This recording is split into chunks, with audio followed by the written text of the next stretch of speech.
but he denied it. He wanted to, he was willing, he had to take everything without any outside the help of that relieving his pain. I experienced that when I got stabbed right here.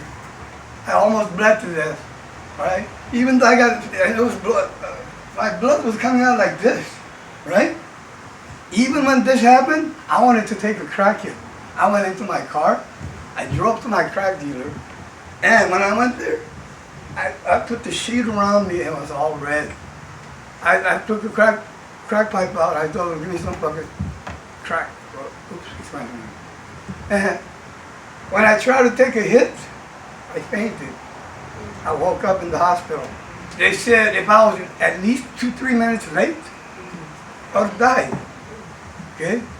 After this operation, when I was conning people, like God takes away things that you cannot do anymore, where He'll stop you. It doesn't matter what you do. If He wants to stop you, He'll stop you by breaking your leg.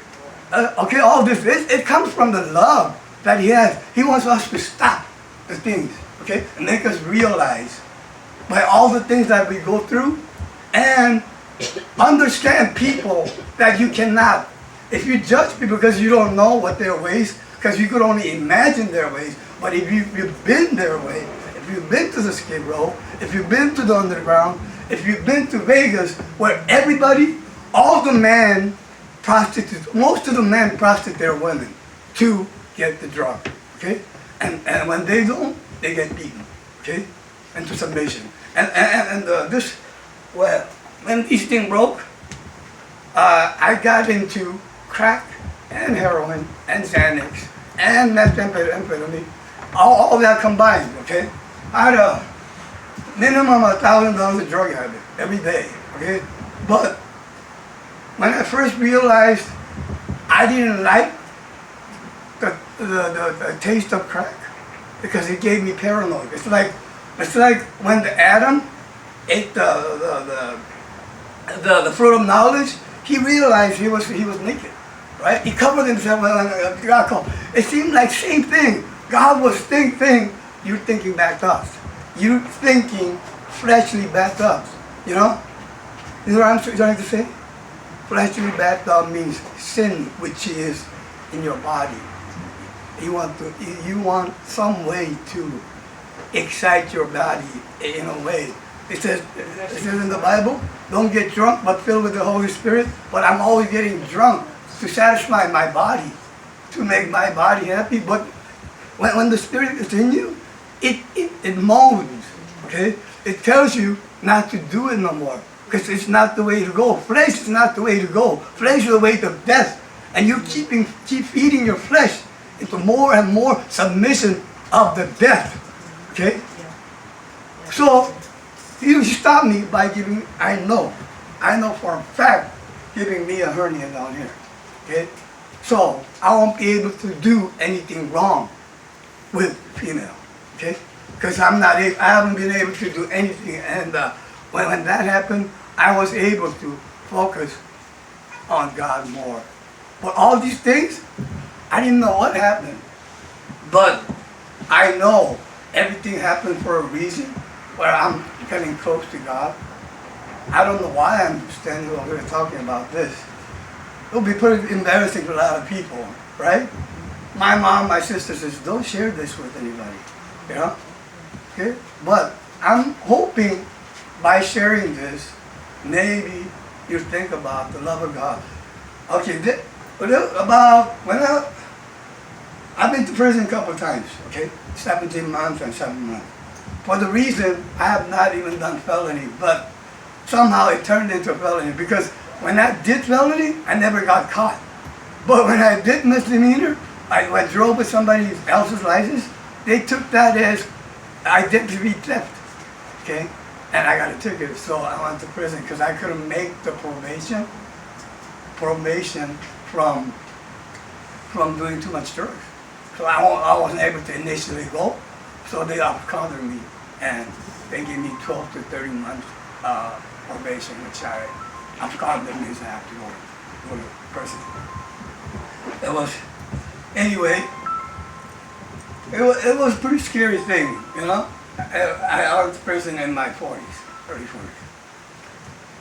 But when I went to prison, God came and hugged me again.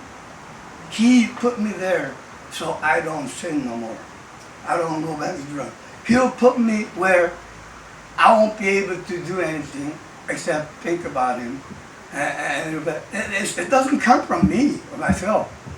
It's a mysterious thing with the Holy Spirit that grieves in me and puts me near him, where I'm put my soul to repentance. Okay? And I mean, with all the sins I've done, right? I was able to understand every different individual in prison when I went instead of judging them. Okay? And there was a story I read in a book, right? There's two men that went to India for 30 years, right? And they're both from the United States. Okay? I'm trying to make this as an example. And one guy said, "Oh man, you from America? Me too. Where are you from? New York? Me too. New York. Oh wow. Yeah, I've been in India 30 years. Okay, and I've killed a lot of tigers. I was a tiger hunter. Okay. Wow. The other guy says, I've been in India 30 years and I've never seen a tiger. I've been in India 30 years and I'm an evangelist. And the Holy Spirit working through me too. And I've seen a lot of born again Christians. I've seen thousands and thousands of Christians. The other guys, you know, I've been in India 30 years and I've never seen a Christian. Okay. I'm trying to read this as an example, how we should look at people through our spirit, not our flesh. I mean, look at everybody through our flesh. We want to try to better than them. You know what I mean? And you want to look at their ugly side, right? But seeing the tiger and seeing the beauty in people that turn to born again Christians, two different people in the same place, seeing the eye in different eye. One with the loving eye from the spirit, Hallelujah. the other from the flesh and the pride. Hallelujah, hallelujah. See, when the love is there, you see everybody with love.